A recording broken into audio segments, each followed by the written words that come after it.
நாம் பட்டாசுகள் வெடித்தும் தீபங்களை ஏற்றியும் தீமையை நன்மை வென்ற தினமாக கொண்டாடுகிறோம். தீபாவளியை நாம் ஏன் கொண்டாடுகிறோம் என்று பல கதைகள் உள்ளன. அதில் மிகவும் பிரசித்தி வாய்ந்தது நரகாசூரனின் கதை.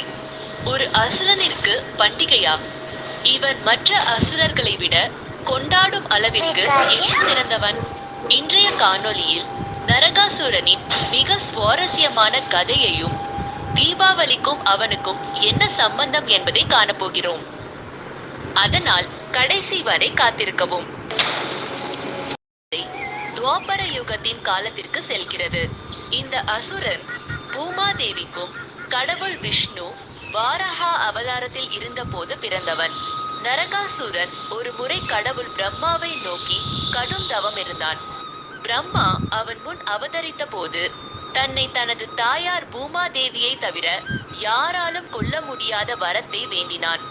பிரம்மாவும் அவன் தவத்தில் மெய் சிலிர்த்து தந்தோம் என்று கூறினார். இந்த கொடுங்கோல் அசுரன் பூலோகத்தில் உள்ளவர்களை அடிமைப்படுத்தியதை தாண்டி மேல்லோகத்தையும் ஆட்சி புரிய கனவு கண்டான். இந்த அசுர அரசன் 16,000 இளவரசிகளை தோற்கடித்து கைதும் செய்தான்.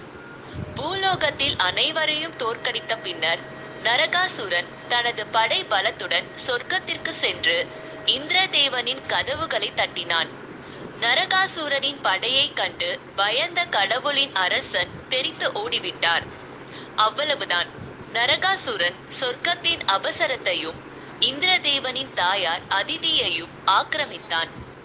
இந்திரதேவன் கைகள் இரண்டும் கட்டிக்கொண்டு வைகுண்டம் சென்று கடவுள் விஷ்ணுவிடம் உதவி கேட்டார்.